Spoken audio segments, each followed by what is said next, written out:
Dos preguntas centrales abordaremos en esta temática. La primera es, ¿existe el diablo? La segunda, ¿qué actitud debe tener el cristiano ante el diablo? Toda esta temática es muy amplia y sobre todo cada vez que hablemos de ella hay que pedirle mucha luz al Espíritu Santo. Intentaré resumir esta temática en 6 puntos concretos. Te invito pues a que te quedes hasta el final para que podamos juntos llegar a una conclusión sobre este tema. Si aún no lo has hecho, también puedes suscribirte a este canal, es totalmente gratis, para seguir juntos aprendiendo. Los 6 puntos que quiero desarrollar son los siguientes. El primero es, ¿qué significa la palabra diablo? ¿Cuál es el origen de esta palabra?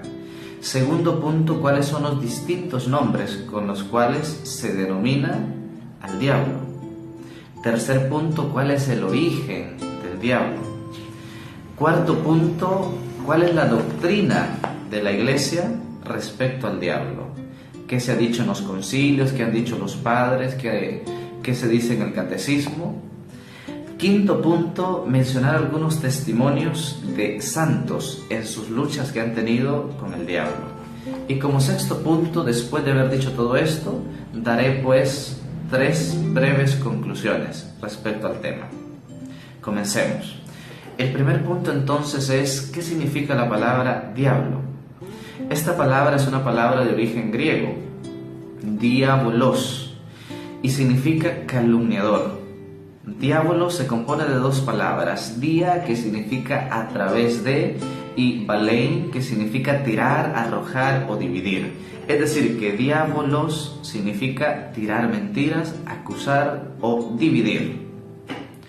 Segundo punto es los distintos nombres para referirse al diablo. En el Antiguo Testamento, sobre todo, el diablo es llamado Satanás. Vemos en Job capítulo 1 del 6 al 9, por ejemplo, que dice que el diablo se presenta ante Dios para pedirle permiso de tocar a Job. En el Nuevo Testamento el nombre más sonado es diablo. Allá en Mateo 4 del 8 al 10 se menciona que el diablo tienta a Jesús en el desierto. Pero hay muchos otros nombres, Lucifer, Belcebú, Belial. También hay títulos con los cuales se denomina al diablo. Por ejemplo, maligno, tentador, príncipe de este mundo, Dios de este siglo, acusador de los hermanos. También hay símbolos para referirse al diablo. La serpiente, el dragón, ángel de luz incluso. En fin, hay muchos nombres, símbolos y títulos para referirse al diablo. Se le llama también padre de la mentira, león rugiente. Todas estas denominaciones, estas maneras de referirse al diablo, aparecen más de 100 veces en la Sagrada Escritura. Más de 100 veces en la Sagrada Escritura. Tercer punto, ¿cuál es el origen del diablo? ¿Dios lo creó? ¿En qué momento aparece? En Juan 8, capítulo 8, versículo 44, dice lo siguiente, que el diablo es homicida desde el principio. Dice además, no se mantuvo en la verdad. Homicida desde el principio, no se mantuvo en la verdad. En la segunda carta de Pedro, del 2 al 4, dice algo muy importante para entender el origen del diablo. Dios no perdonó a los ángeles que pecaron, los precipitó en el abismo. Segunda de Pedro 2, 4. Dios no perdonó a los ángeles que pecaron, los precipitó al abismo. Apocalipsis capítulo 12, versículo 9, dice así: fue arrojado el gran dragón, la serpiente antigua, el diablo, Satanás. Fue arrojado a la tierra junto con sus ángeles. Que nos basten estas 3 citas bíblicas para hablar entonces del origen del diablo. Es decir, Dios al inicio o al principio creó seres humanos y seres espirituales. Creó entonces el mundo angélico. Creó la multitud de ángeles. Pero los ángeles, como va a decir entonces el Apocalipsis y lo va a repetir el famoso exorcista Fortea, estos ángeles tuvieron la gran prueba, es decir, el momento en el cual ellos o decidían alabar por siempre a Dios o decidían no hacerlo. Y ahí entonces tienen el momento de su elección. Y en ese momento muchos deciden ser eso para lo que son creados, alabar a Dios. Pero otros se rebelan por la soberbia, se rebelan y no quieren alabar a Dios. Quieren tomar el puesto de Dios. Ahí entonces aparece Lucifer. En el momento en que estos ángeles se presentan ante Dios, o para alabar o para no alabar a Dios, ahí entonces aparece Lucifer. Ahí nace, pudiéramos decir. Es decir, Dios no creó al diablo, sino que creó los ángeles, pero estos, en algún momento, unos se rebelaron contra Dios. De hecho, los manuscritos antiguos hablan de que este ángel se llamaba ángel de la luz, por eso Luzbel, y que se rebeló contra Dios por ser una luz bella, se rebeló contra Dios. Ahí nace el diablo entonces y es arrojado al infierno, como va a decir, creado para el diablo y sus secuaces. Entonces Dios no crea el diablo, Dios crea ángeles, pero que en un momento se rebelan contra Dios, algunos de ellos. El cuarto punto es, ¿y entonces cuál es la doctrina de la Iglesia respecto al diablo?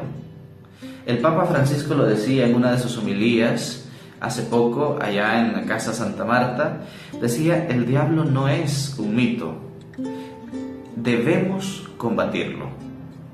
El concilio de Letrán, en el año 1215, afirmaba lo siguiente: el diablo y otros demonios fueron creados por Dios con una naturaleza buena, creados por Dios pero con una naturaleza buena, pero se hicieron a sí mismos malos.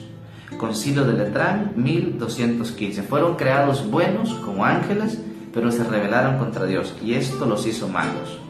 Santo Tomás de Aquino decía lo siguiente: dos pasos tiene el diablo. El primero, engaña, y después de engañar intenta retener en el pecado cometido. El Catecismo de la Iglesia Católica habla sobre el diablo en los numerales 391 al 395.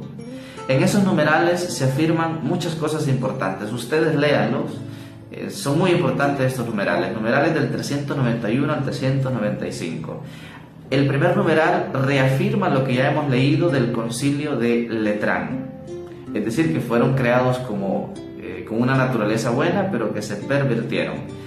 Luego se habla de este pecado de los ángeles, lo que ya leíamos en 2 de Pedro del 2 al 4, que se rebelan contra Dios, rechazan a Dios.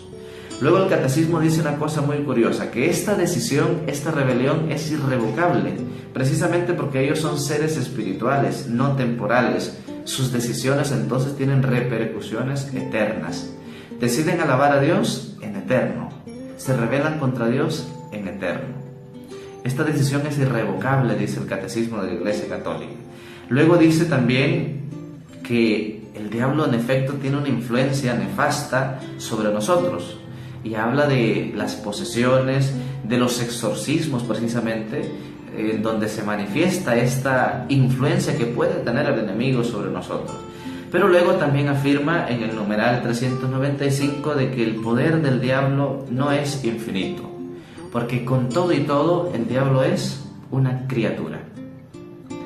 Quinto punto, ¿qué testimonio nos dan los santos sobre el diablo?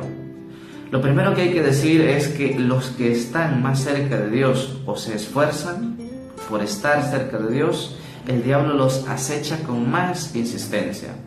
Ha habido muchos santos que han tenido un combate directo con el diablo.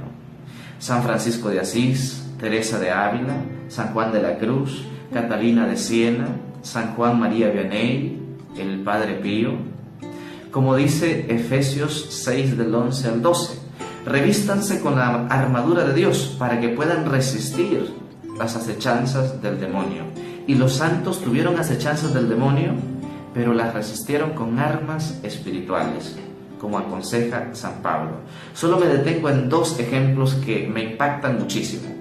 El primero es de el cura de Ars, este sacerdote allá en este pueblito de Francia, que recibe muchos ataques físicos incluso del diablo. Una vez cuenta él que el diablo hasta le incendió su cama, y él le decía a una de sus penitentes, a una persona que confesaba: esto el diablo lo hace porque yo convierto muchas almas para el buen Dios. Es decir, mientras más bien intentemos hacer, más se va a enojar el enemigo, porque nos está perdiendo. Otro testimonio muy impactante es el Padre Pío. El Padre Pío desde muy joven fue asediado por el diablo, y él decía: estos demonios nunca dejan de golpearme. Se le aparecía al Padre Pío en forma de gato negro u otro animal repugnante. Y el Padre Pío siempre decía eso: mientras más la persona intente estar cerca de Dios, más ataques recibirá del enemigo. Conclusión, ¿qué podemos decir de todo esto? Me gustaría decir 3 cosas fundamentales a partir de todo lo que hemos visto. Lógicamente, entonces, el diablo sí existe. No es una idea, no es un mito, sí existe. Las 3 conclusiones que podemos hacer de todo esto que hemos visto son los siguientes. El diablo se respeta, pero no hay que tenerle miedo.